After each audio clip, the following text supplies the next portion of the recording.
And welcome back to Bitcoin Advisors channel. My name is Chris, bringing it to you here from Westlake Village, California, where it is scorching hot. Yes, 100-degree weather out here in California. We're a stone's throw away from Malibu, and that means, yes, we should probably be heading down to the beach. But I do want to bring some cryptocurrency news, some price action to you, because we got a lot going on in this market, including Mr. Ape Coin. Yesterday, there was a big coin for, or a big event for all you apers out there who aped into the Bored Ape Yacht Club, but that's not what you're here about. Before we get into Bitcoin's price action and where we think the prices are going right now, as we've had a bit of a rally, a little relief rally, I want to talk about some news. And here's what we got. Ripple, good old Ripple. The people that are going to solve the international banking problem, right? Ripple partners with Lotus Cars to bring automotive NFTs to the XRP ledger. Yes, the British automotive company Lotus Cars, which manufactures sports cars and racing cars, has announced they plan to launch into the world of non-fungible tokens. Yes, in a press release, Lotus said it is the first NFT collection. It's working with NFT Pro and Ripple, which is providing technical support on the XRP ledger. It also mentioned the partnership between Lotus and NFT Pro marks the car brand's debut in Web3 space by creating a community of exciting new opportunities for Lotus customers, NFT collectors, and crypto fans. It went on to say that NFTs are the next innovative project from Lotus Advanced Performance, the division of the business launched earlier this year. Each NFT in the collection was created in-house by Lotus Design and will pay tribute to the pioneering spirit of the iconic performance car brand. Simon Lane, director of Lotus Advanced Performance, had to say this, quote, "Lotus has always been about cutting edge innovation and entering the Web3 space in this way with a truly customer-focused NFT program.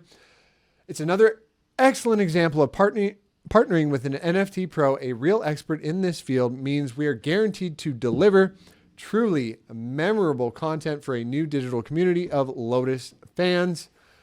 That's pretty cool. I'd be interested to see, what exactly the use case is for this NFT, because that is the big question with those NFTs. Are we just selling a bunch of JPEGs, right? Are we just selling a bunch of Polaroid photos? No, I think there's something to it. And that's why, these guys are investing hundreds of millions, probably billions of dollars in NFTs. Next piece of news on Bitcoin.com. I wish I would have bought that URL. Let's check out here. What's the headline on this one? Oh yeah, Visa launches Bitcoin and crypto-enabled cards in LATAM. Do you know where LATAM is? It's Latin America. I had to look that one up. Yep. Visa, one of the biggest payment companies in the world, has announced the launch of a series of crypto-enabled cards in a partnership with several fintech startups in LATAM, the new word of the day. These cards will allow users to spend crypto purchases and purchase crypto where Visa cards are accepted for such, and also receive crypto cashback through different fintech partners in the region. Why not bring it to America, Mr. Visa? More global payment companies are taking an interest in mixing conventional fiat payments with more advanced solutions like cryptocurrencies. Visa, one of the leading payment companies, announced last week that it launched its first crypto-enabled card in LATAM, with the idea of enabling more people to use cryptocurrencies through its payments network. The company partnered with several startups in LATAM, including Limon Cash and Satoshi Tango in Argentina, and other startups include Crypto.com, Alter Bank, and ZRO Bank in Brazil. The functions that these new cards will feature include paying with crypto, purchasing crypto via Visa-enabled crypto outlets, and also receiving purchase cashback on Bitcoin. About the intention of Visa, Romina Seltzer, Senior Vice President of Products and Innovation for Visa, Latin America, and the Caribbean, stated, quote, The crypto ecosystem continues to gain momentum in the region with increased investment, more consumer adoption, and more crypto-enabled use cases. And we will continue to build our strong strategy to build the future of crypto and payments for our customers, partners, and consumers. So this should be a big wake-up call for all you people out there that are worried about Bitcoin going to zero and, oh, is Bitcoin dead? And, oh, is this just a big scam? No. Why would Visa be spending billions of dollars to innovate and create payment cards with Visa and crypto? They wouldn't be doing it. We're here to stay. We're going for the long run. There's going to be another bull market someday. So the question is, can you make money in a down market? If you want to trade, or maybe you just want to hodl, you may want to throw it in your backpack and forget about it. It's totally up to you. But if you ask me right now, this market is primed for opportunity. This is the best thing we could have happened for crypto. I'm very excited. So as you can tell, I'm going to pull up Bitcoin's price action here. And why don't we start it out? Oh, look at that bearish, almost bearish engulfing candle on the 4-hour time frame. And I would love to take a nice little short position on that one. That would be nice. That would be very, very nice. But I'm going to get into this cryptocurrency video before we really start to heat up to the downside, because I do think, as I said yesterday, given the bearish close we had on NASDAQ last week, I was expecting a little bit of a downside move here today. However, yesterday, but we didn't get that move. We had a nice move to the upside. And what's going on right now? Just a nice little trade I am watching unfold before my very eyes. And NASDAQ, what is NASDAQ doing on the daily time frame? Volatility is maxed out. We're about to cross up. We got 2 drives of bullish divergence, right? Which price is making lower low, actually 3 drives of bullish divergence, right? So what is that? Again, I'll get my little paintbrush out here and I'll explain what bullish versus bearish divergence, right? We should make a tutorial for you guys. I'm going to do that one day when I have time. All right. So price is making lower low. So you got low, low, and low. 3 lower lows in comparison to this low. It's 1, 2, 3. Versus what? 3 higher lows. Versus here, here, here, and there. Right? So that is called divergence, where the relative strength index is diverging from the price. So price is making lower lows, RSI is making higher lows, hidden bullish divergence. In the context of a downtrend, that will... that's regular bullish divergence. And that should give us a drive at least to the 21 tomorrow, which is coming in right here. So is this move going to fail? Is it going to fail? Well, let's take a look at what the dollar is doing, because whatever NASDAQ does, Bitcoin is very, very likely going to do. That's why we're taking a look at this stuff here. The dollar looks bullish. And this is a classic, what is it called? Wyckoff accumulation range. And this looks like a nice cup and handle here formation. And volatility is maxed out. We're to the downside. Essentially what I'd be looking for, wow, the dollar, if we do get the move on this, the dollar target is up here. So dollar goes up there, bad for Bitcoin, bad for NASDAQ. And that would be the target off of the break of this horizontal right here. What you do see typically is what's called these little cup and handle things. You break the range, right? And then you come back and test support, and then you bring it on back up to the upside. You get this little cup formation here, and that's what you use for momentum back to the upside. And too bad that's not Bitcoin right now, hitting new all-time highs, right? So, dollar looks bullish. NASDAQ looks bullish. How does Bitcoin look? Bitcoin getting slammed on his chin right now. Let's see what he's doing. Bitcoin on the daily momentum here. We'll be crossing, we'll be crossing to the downside here. Crossing to the downside. with any kind of a closure below 18,768. So momentum remains to the upside, strongly enforced. And what I would say is, if long as Bitcoin can hold the, kind of today's low, which is coming in at 20,400, very, very likely this thing will move its way onwards and upwards. And why do I say that? Well, volatility is certainly been maxed out for some days, and now we are starting to cool off. And typically what you see is a what's called a mean reversion, essentially a counter trend move. As volatility, we're in a downtrend, so when volatility expands, price is going to go down, right? When volatility is contracting, price is going to go up in a downtrend. So as this thing starts to keel on over right here, and we start to come back down, that's where I would expect, Bitcoin gets a little bit of love back to the upside. And where would I have a price target to the upside? Oops. Targets to the upside are going to be mediated, not with that, by this daily range right here. So if we can, essentially close here or higher. Where's the target on this guy? If we can close here or higher, next target is going to be 22,748. If we look at the weekly time frame, 22,700. Volatility is up. We're going to cross up with any kind of a weekly closure above 23,000. I don't know if that's very likely. Bearish engulfing about to happen here on the 4-hour time frame. Looks nice for a little bit of a short position coming in here. I would love, and great short off the green 55. Typically, I've been talking about that green 55, right? In a downtrend, you short off of it, and an uptrend, you buy off it. Momentum is going to be crossing to the downside from a very high level here at 21,259. Any kind of a closure below there, momentum crosses down. Volatility will tick up.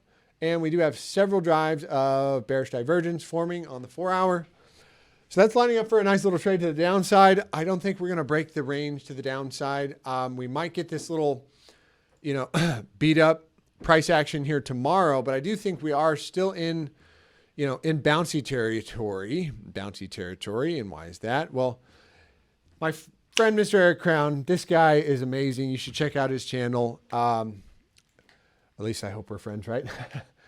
And, his channel, he was talking about this on CMEs here, the mean reversion. It's already started on spot price, but it has not started on CMEs yet. So what we're talking about is we want the BBWP to kind of retake the exponential, essentially go below the exponential there. And that's the BBWP, and that's the exponential. As soon as that happens, that's probably going to give us that bounce that we're looking for. Is that going to be a bounce back to new all-time highs? Very, very likely, unlikely. But should be good enough for a little bit of a bounce. On the other side there, what else do we have going on here today, you guys? So bounce probably coming towards the end of the week. Maybe we get the downside move tomorrow. NASDAQ, as far as I can tell you, as long as we're, holding up above, we should get this shot up to this about $12,000. If that happens, I think Bitcoin probably gets a little bit of a bounce, maybe bounce up to, I don't think we're going to bounce that high. I think my bounce target is about 22.5, and that's about it. And we can get above there. Where else can I bring some confluence in here? I think we could bounce on CMEs up to 23,000, as high as 23,000. That's very, very likely. And, we could get another swipe lower, but I do think this is time for, we're pretty oversold. NASDAQ's getting a bounce. It's time for Bitcoin to get its bounce. And do we have any other kind of indicators telling us bullish or bearish divergence going on here? Not really.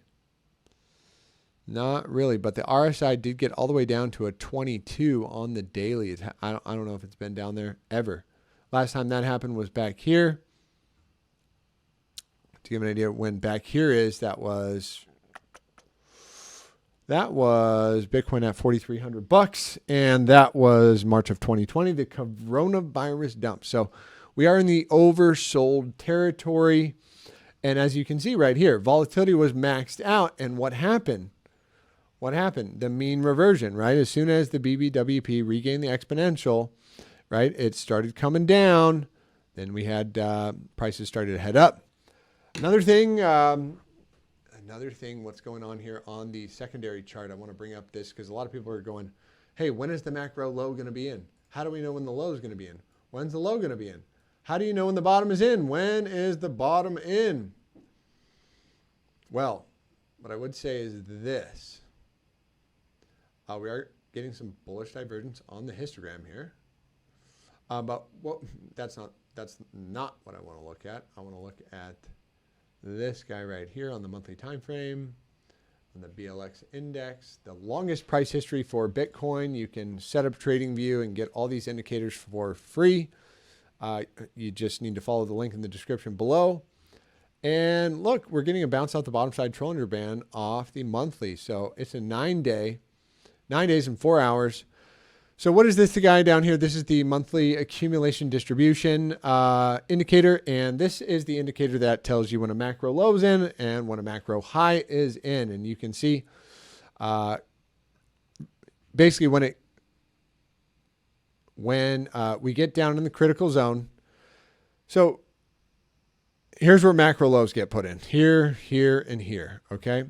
And even right there. You just can't see it. It's too small on the screen right now, but and this is, look, I've been staring at this chart for years now. Okay. I've been following along. This thing has been solid, tried and true for calling a macro low. And so what I would say is the accumulation distribution indicator needs to get down to somewhere like here, in this zone right here, somewhere, let's say the macro lows coming in.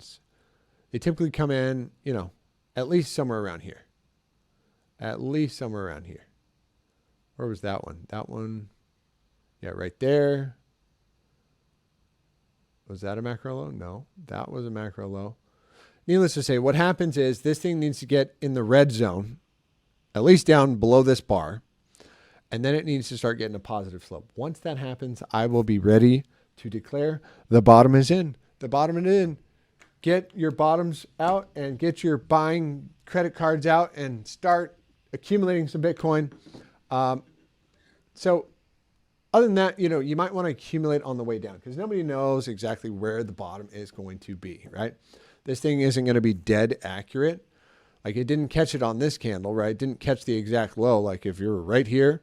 But once it started to get a positive slope, okay, that's when you know, okay, things are probably picking itself back up. Here, same thing. Get a positive slope, boom, to the upside. This one right here, which you can't really see it on this chart. Let me see if I can show you a little better right here. So this might not look like a low, but once this thing got a positive slope, look at what happened. Positive slope, lows in right there. Boom, at 220 bucks. What happened to Bitcoin's price? Shot straight to the moon, man. Straight to the moon. From 220 to $20,000. And yes, I was in that bull market. And yes, somebody told me to buy Bitcoin when it was $100. And what happened? I laughed at him. I said, I'll never buy that magic internet money. Why? Because I was a gold broker helping people invest their wealth in precious metals. It's a whole nother game. And it would have just been sacrilegious, right? Who's going to invest their money in internet, air money, right? I mean, it's got nothing backing it, right? Well, that's what I said. And what happened? Guess what? Now this is what I do for a living. I tell everybody, you might as well dump your gold and coins and get into the crypto market. Again, this isn't financial advice. I'm not a financial advisor, but really want to help people acquire assets that work. With that said, guys, I'm going to leave you off with that. We'll catch up tomorrow. Have yourself a blessed and highly favored day. Take care.